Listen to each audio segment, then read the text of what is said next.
গভীর রাত। এখন হাসবো না কান্না করব বুঝে উঠে পারতেছি না। আমার এখানে এই মুহূর্তে বাজে রাত প্রায় 3:30। আর অল্প কয়েক মিনিট পরেই 3:30 বাজবে। চোখের অবস্থা দেখতে পাচ্ছেন। আমার বাংলাদেশের জাতীয় ক্রিকেট দলের খেলা চলতেছে। তো চাইছিলাম খেলা দেখব না, কিন্তু আসলে না দেখে পারি না। এই অপমানিত হলাম আর কি, বরাবরের মতোই। আমি জানি না এই বাংলাদেশ জাতীয় ক্রিকেট টিমের মানে কার প্রতি এত ক্ষোভ। হাজার হাজার দর্শক যে গ্যালারিতে গিয়ে খেলা দেখে তাদের প্রতি ক্ষোভ আছে, নাকি আমরা যারা কোটি কোটি দর্শক লাইভে খেলা দেখি তাদের প্রতি ক্ষোভ। মানে তা তাদের কথা হচ্ছে তারা যে কোনোভাবে হারতেই হবে। মানে কোনোভাবেই ম্যাচ যত কঠিন হোক, যত সহজই হোক না কেন, ম্যাচ হারতেই হবে। মানে জিতলে মনে হচ্ছে তাদের সবাইকে জরিমানা করা হয় বা তাদের বড় ধরনের সমস্যা হয়ে যায়, মানে তাদের হারতে হবে। হারার মধ্যে তাদের অনেক ফায়দা। আজকে যে তৃতীয় ওয়ানডে ম্যাচ, এমনভাবেও কি কোনো দল হারতে পারে বর্তমান জামানায়?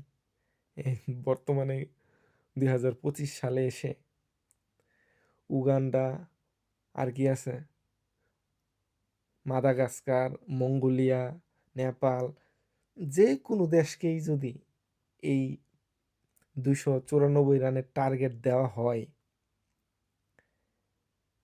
100 রানের নিচে প্যাকেট হয়ে যাবে এমন কোনো দল কি আছে?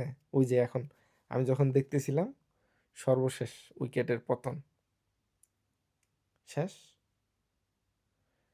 কত রানে জিতলো? দাঁড়ান আমি দেখতেছি। 200 run. Afghanistan win by 200 runs. 200 রানে জিতলো। এই যে, মানে এইভাবেও কি একটা দল হারতে পারে? মানে আমার কি, মানে যতই আমরা চাই, আমরা অনেকেই বলি যে খেলা দেখবো না দেখবো না, কিন্তু অভিমান করে তো থাকতে পারি না। তো এই খেলোয়াড়দের কি একটুও দায়বদ্ধতা নাই? তাদের একটুও মানে কি বিবেকে একটু বাধা দেয় না যে আমরা কি খেলতেছি, কার জন্য খেলতেছি? তারা ভালো খেলুক খারাপ খেলুক, তারা মাসে বেতন পাবে, এটাই কি তাদের অর্জন? মানে 300 রান তাড়া করতে গিয়ে 100 রানের ভিতরে প্যাকেট হয়ে যাওয়া, মানে কি, মানে আমি আমি তো আসলে অন্য মানুষের মতো গালাগালি করতে পারি না। আমি মানে এখন চাইছিলাম যে প্রচুর উড়াদুরা গালাগালি করি। মানে দুনিয়াতে যত ধরনের অশ্লীল গালাগালি আছে মন চাইতেছে দেই, কিন্তু অনলাইনে তো দিতে পারবো না। আজকের খেলার যে পারফরমেন্স, মানে আমার কাছে যদি কোনোভাবে ক্ষমতা থাকতো, ওয়ান অ্যান্ড অনলি সাইফ বাদ দিয়ে আজকে যে বাকি 10 জন খেলোয়াড় আছে প্রত্যেককেই বরখাস্ত করতাম, প্রত্যেককেই। মানে কি, সাইফ হাসান মাত্র 43 রান নিছে, আর সবাই, নাইম শেখ 7 রান, শান্ত 3 রান, তৌহিদ হৃদয় 7 রান, মিরাজ 6 রান, শামীম রানই নিতে পারে নাই, মানে এক বলও খেলতে পারে নাই, আউট, নিজের দোষে আউট হইছে। এরপর কেডা, নুরুল হাসান এলবিডব্লিউ, রিশাদ হুসাইন, সবার কত স্বপ্ন একবার বাংলাদেশের ম্যাক্সওয়েল হবে। এমকেএস ব্যাট দিয়ে পেয়ে সে উড়াদুরা, মানে বাংলাদেশের সেরা 6 মারে। কই, একদিন খালি দেখছিলাম, আর তার ব্যাটে কোনো 6 দেখা দেখি আমি দেখি না, আপনারা দেখছেন কিনা জানি না। তারপর হাসান মাহমুদ নাহিদ রানা, আরেকটা কি, তানভীর ইসলাম। আচ্ছা, আরেকটা জিনিস, বাংলাদেশের বলার মানে কি সে ব্যাট চালানোর দক্ষতা থাকবে না, এটা কোনো কথা হইলো? একটা বল খেলার তার মানে কোনো, একটা বল খেলার ক্ষমতা থাকবে না? আপনার বিশ্বের এমন কোনো দল নাই যারা একবার শেষ যে ব্যাটসম্যান আছে তাই সে পর্যন্ত দলকে জিতাইতে চায়। আর বাংলাদেশের যদি ২-৩টা উইকেট যাইতে পারে, সবাই মানে কবে যাবে, বাড়িতে যাবে, প্লেনে উঠবে, কসমেটিক্স কিনে বউয়ের জন্য নিয়ে যাবে, এই চিন্তায়। মানে কি করা যায়? মানে এই দলটারে কি করা যায়? আমার কাছে এই মুহূর্তে মনে হইতেছে যে বাংলাদেশের যে ক্রিকেটের যে লোগোটা আছে, লোগোটার মধ্যে টাইগারের যেই ছবিটা আছে, টাইগারটাকে এখান থেকে মুছে দিতে হবে। টাইগার, তাদের সাথে টাইগার মানায় না। এই বাংলাদেশের ক্রিকেট টিমের সাথে টাইগার মানায়, টাইগার অপমান বোধ করতেছে। টাইগার মনে হয় মানে সুন্দরবন থেকে আর বের হবে না, লজ্জায়, অপমানে। মানে কি মানে মাথায় ধরতেছে না। ৬টা ঘন্টা তারা খেলা, মানুষে হাজার হাজার লক্ষ লক্ষ না কোটি কোটি মানুষ দেখতেছে যে এই টানে তো জাস্ট ব্যাট ধরে খাড়া থাকার কথা। আবার আমরা অনেকেই বলে যে আফগানিস্তানের নিয়ে ট্রল করে, আফগানিস্তান নাকি এশিয়ার দ্বিতীয় সেরা টিম। এই যে আসলেই তারা দ্বিতীয় সেরা, বলের সামনে মানে দাঁড়ানোরই সুযোগ নাই। কি জানি কয়, ছোটন কাকা যে বলতো শীত, শীতের শোধনে দাঁড়াইতে পারে না এরা, বল মানে কি খেলবে এরা, ভয়। প্রত্যেকটারে বরখাস্ত করা দরকার। আমি বাংলাদেশ জাতীয় ক্রিকেট টিমের দায়িত্বরত যদি কেউ থাকে, আমার ভিডিওটা দেখে, আমি বলতেছি যে আজকে যারা খেলছে, আজকে, আগের খেলা বাদ, আজকে যারা খেলছে, সাইফরা বাদ দা ১০ জন রে রিমান্ডে নেওয়ার লাগে, রিমান্ডে।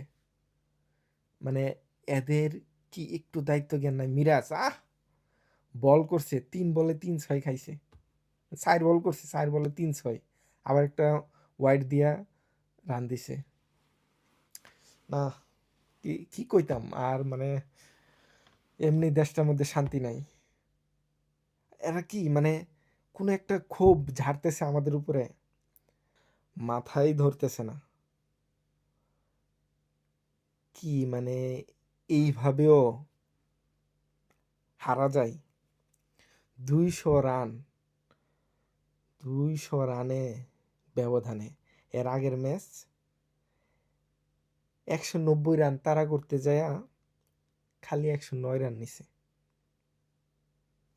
এর আগেরটা ২২১ রান নিছে। এটা নিয়েই ভাবছে একবারে জিতে যাব, আফগানিস্তান জিতে গেছে। না, আমি মানে বুঝে উঠতে পারতেছি না কি করা যায় তাদেরকে।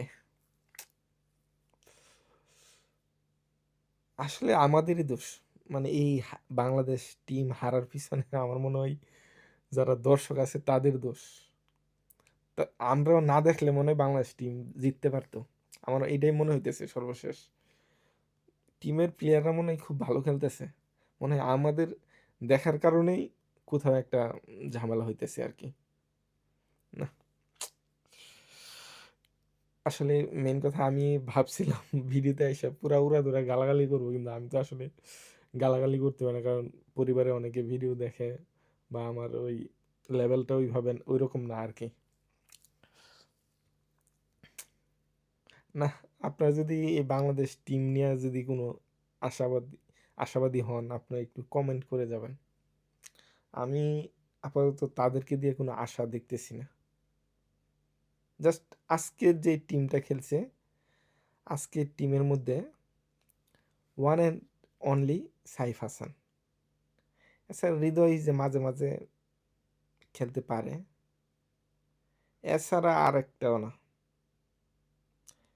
ব্যাটিং জানতে হবে, বলার হইলে ব্যাট করতে পারবে না, এটা কোনো কথা হইল? বলার হইছে মানে কি ব্যাট না চালাতে পারুক, মানে ভয় পাবে? রশিদ খানে বল করতেছে এই কারণে সে আউট হয়ে চলে যাবে, এমন বলার এমন খেলোয়াড় দরকার নাই বাংলাদেশে। এমন খেলোয়াড় দরকার নাই বাংলাদেশে। এই হাজার হাজার লক্ষ লক্ষ মানুষ গ্রামে গঞ্জে খেলতেছে, ওইখান থেকে বাছাই করা শুরু করুক। এমন ছেলেদেরকে খুঁজে বের করতে হবে যাদের বুকে সাহস আছে, জেতার স্পৃহা আছে, দেশপ্রেম আছে, দায়িত্ববোধ আছে। এরকম ছেলেদেরকে খুঁজে বের করতে হবে। এই এই টিম দিয়ে হবে না। বাংলাদেশ তো না, না, না, আমি আর কিছু কথা বলতে পারতেছি না। যা বলার আপনারা কমেন্টে বলেন। আমি ভাবছিলাম অনেক একটু কড়া কড়া কিছু একটা ছাড়মু, কিন্তু পারতেছি না আমি, আমার দ্বারা হবে না। আবার অন্য আরেকদিন দেখা হবে। ঠিক আছে, ভালো থাকেন।